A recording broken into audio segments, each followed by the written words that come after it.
Thank you, Raisa. I would just like to inform you that this presentation is also being made by, being made by my co-author in this policy paper. Later on, I will call him, Mr. Cabbuag of the Department of Sociology, Assistant Professor. I'd like to thank the Korean Research Center for this opportunity to present with you our preliminary findings and thoughts on a study that is titled Media Representations of South Korea and its Policy Implications. We all know that South Korea and the Philippines has had a very robust relationship over the years. Initially, we were Filipinos went to South Korea as members of the Philippine Expeditionary Forces in Korea during the Korean War, and more than 7,400 soldiers went to that war and fought side by side with South Koreans. So it has forever shaped our ties with South Korea. When South Korea was developing as newly industrialized countries, Filipino engineers and Filipino expatriates went to South Korea to help rebuild the then very poor country into what it is now. Filipino engineers helped build one of the first buildings in Korea, for instance. And I'm usually very happy to hear sometimes the Korean ambassador or Korean diplomats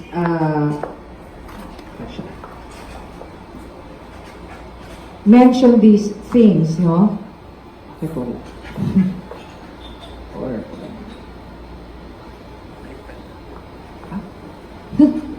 Yeah. So our ties are very robust, and in fact, it has transcended historical ties. We are now very much connected with Korea in terms of people-to-people linkages and cultural ties, which is actually a more recent phenomenon. Here we have the top foreign arrivals in the Philippines over the decade, and I got this from the estimates made by the CIFAL, UP CIFAL. If you take a look at this chart, Koreans top foreign arrivals in 2017. Next are the Chinese, third are the Americans, the Japanese, the fourth, and Australians fifth. And this is also the case in 2006. No? It was only in 2005 when Americans were coming in droves to the Philippines, and the Koreans were only second. Pero within the last decade, Koreans are really coming in by the hundreds of thousands, and it exceeded more than 1 million in 2017. So that gives you a picture of how many Koreans there are in the Philippines, and that's why you see them everywhere. Korean restaurants, Korean groceries. There are a lot of reasons offered why Koreans are here in the Philippines, primarily for tourism purposes. Others mention that they're here for retirement purposes. And the third is to learn English. I think that's the usual way people regard why Korea, or consider as to why Koreans are here in the Philippines. And fourth would be to studying and learning English side by side. These are the reasons usually we hear, no? From Koreans themselves and the usual perceptions of Filipinos. But there are also Koreans who are starting to get work here in the Philippines. And they're not only because they are expatriates or CEOs of Korean businesses, but some are already getting jobs in the call center industries here in the Philippines. So this is something different from earlier waves of Koreans who are settling here in the Philippines. South Korea and the Philippines are also major trading partners. In fact, in 2018, we're the top 5 among APEC countries. The Philippines, Korea is the 5th trading partner of the Philippines, no? And in 2018, 20% of tourist arrivals are from Korea. South Korea and the Philippines are also partners in terms of migration. A lot of Filipinos go to Korea primarily to work in their manufacturing sector, and it is the Philippines and South Korea has a bilateral agreement on the employment permit system where factory workers are imported by Korea from the Philippines to work in their manufacturing industry. But this is predominantly male-centric migration stream. No, a lot of male Filipinos are hired to work in Korean factories in Korea. There's also the phenomenon of marriage migration, which started in the 1980s, and I think this is going to be more prominent as the relationship between Korea and the Philippines becomes stronger. So there is this type of migration stream which is predominantly female from the Philippines to Korea. This is something that's also covered by government-to-government arrangement. The Ministry of Gender Equality and Family in South Korea has forged a memorandum of understanding with our government so that they can conduct pre-departure orientation seminars for brides, Filipino brides and grooms, pero super konti, that will go to Korea to live with their Korean spouses.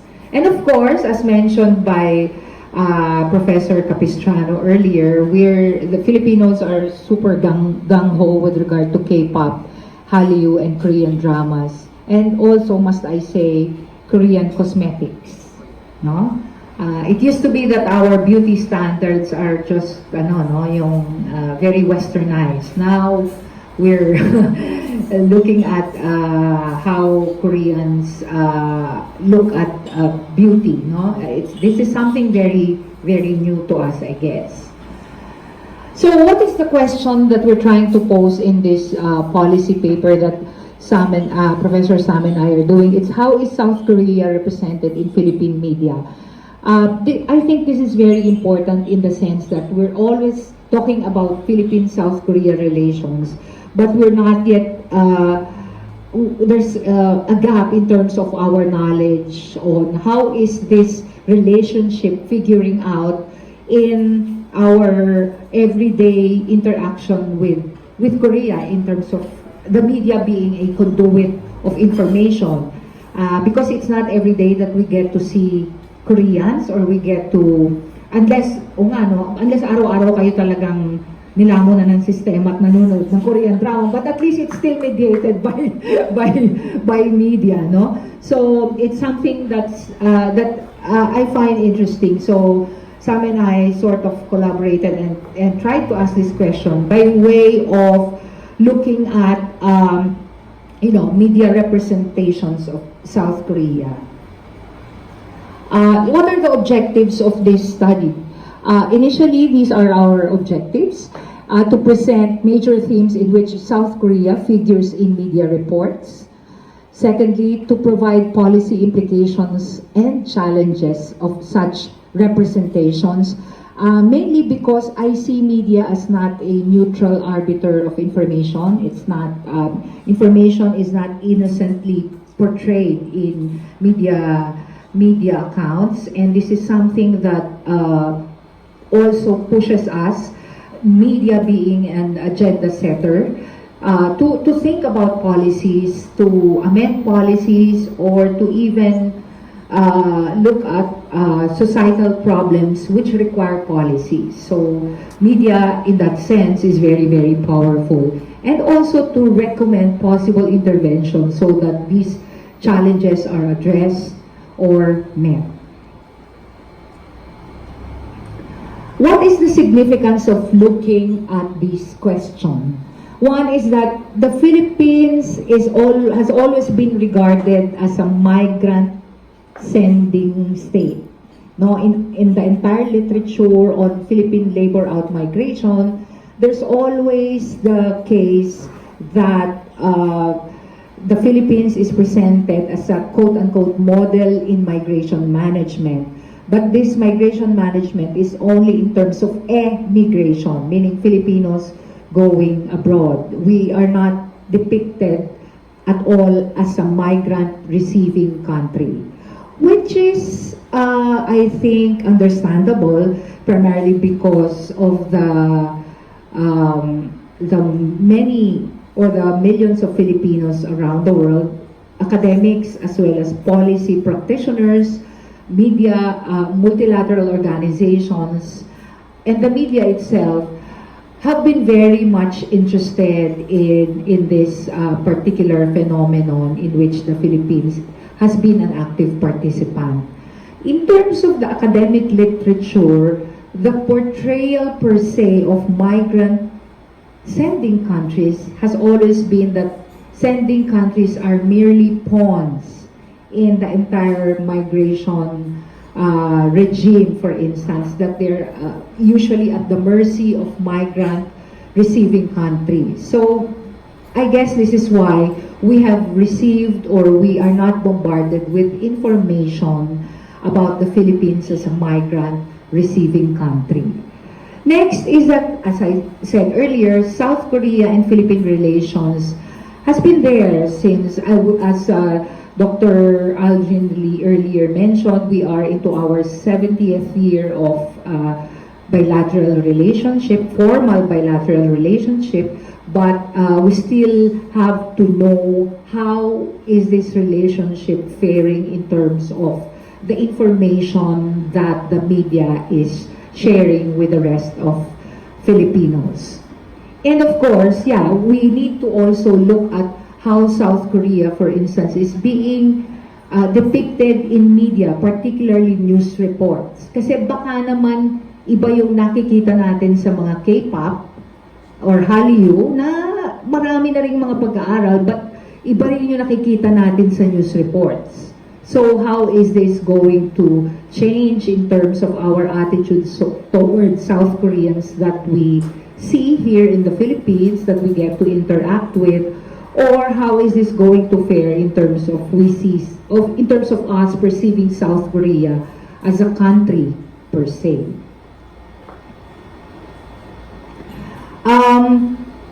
While this is a policy paper, I would just like to locate this briefing paper in terms of the academic milieu in which it can be situated, primarily from Stuart Hall, who articulated that the concept of representation has come to occupy a new and important place in the study of culture.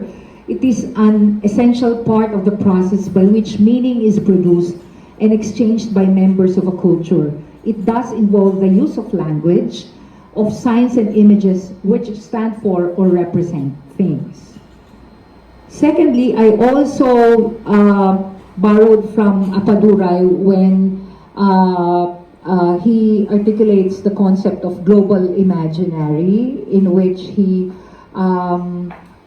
claims that whatever we see in the media, for instance, about a particular country affects how we view that particular country. And there have been studies, for instance, on Filipino migrants going to Korea and their perceptions of what Korea is. What is the meaning of South Korea for them? and what drove them to migrate in the first place are images of South Korea that they see or hear about in Philippine society. So, on the part of methodology, I'd like to introduce to you Assistant Professor Samuel Cabbuag of the Department of Sociology to explain to you, especially for undergraduate students, how he came about with looking for data in this particular research.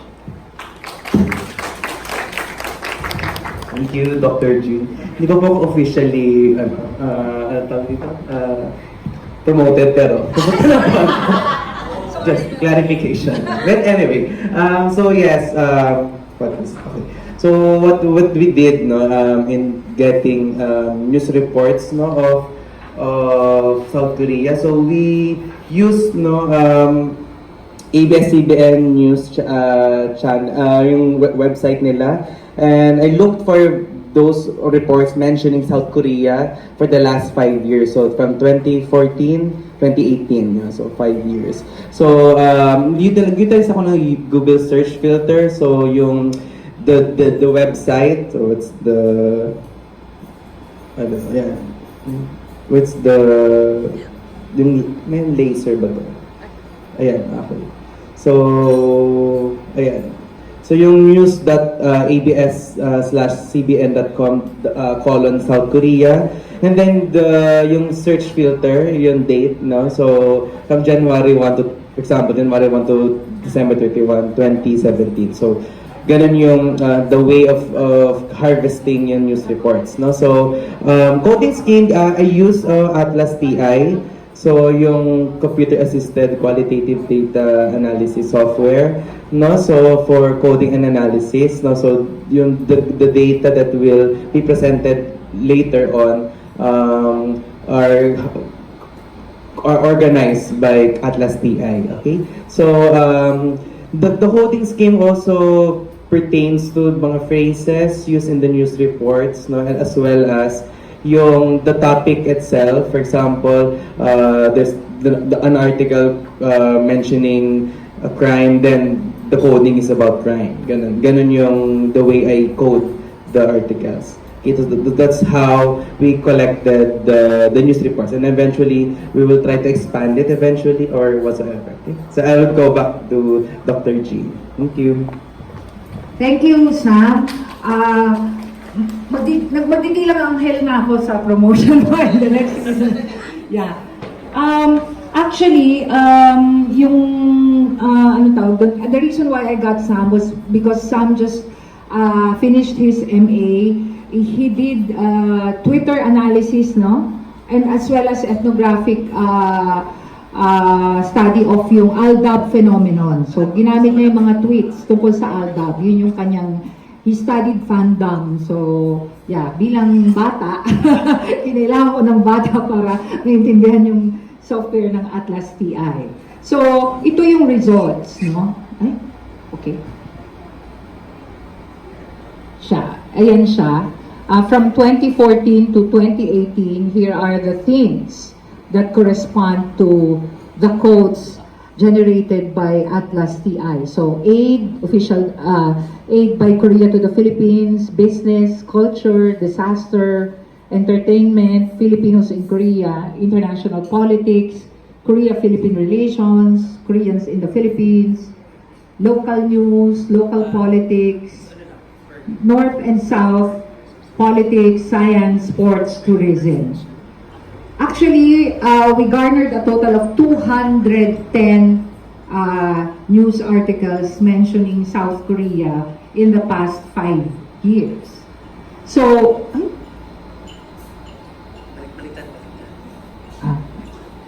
yun na nga, tama. Okay, 210, no? In 2016, we had a total of 44 news articles. 2017, 80, 24, sorry. Nabaliktad yung 2014, 34, 2015, 25. 2014, 25, 2015, 27 for a total of 210 articles. Interestingly, marami nung 2017 because also this was the time when the Jew case was also being talked about extensively in the media. Ito yung, kung word cloud mo siya, ito yung mga lumabas. So more or less dyan sa word cloud, makikita mo na yung ano yung mga prominent dun sa themes. Please bear in mind that we have not subjected this to content analysis. So we're merely looking at the prominence of major themes in the news when South Korea is mentioned. Okay? So 2016, 2017, 2018, madami siya. Korea-Philippine relations, Korean in the Philippines, and crime, no? And entertainment, they are the top themes. Ang top 4 news themes are actually number 1, crime, Korea-Philippine relations, Koreans in the Philippines, pareho siya ng number of news articles. Kasi entertainment, pang-apat lang, pero medyo malayo pa, no? For a total of 210 news articles. So what does this say?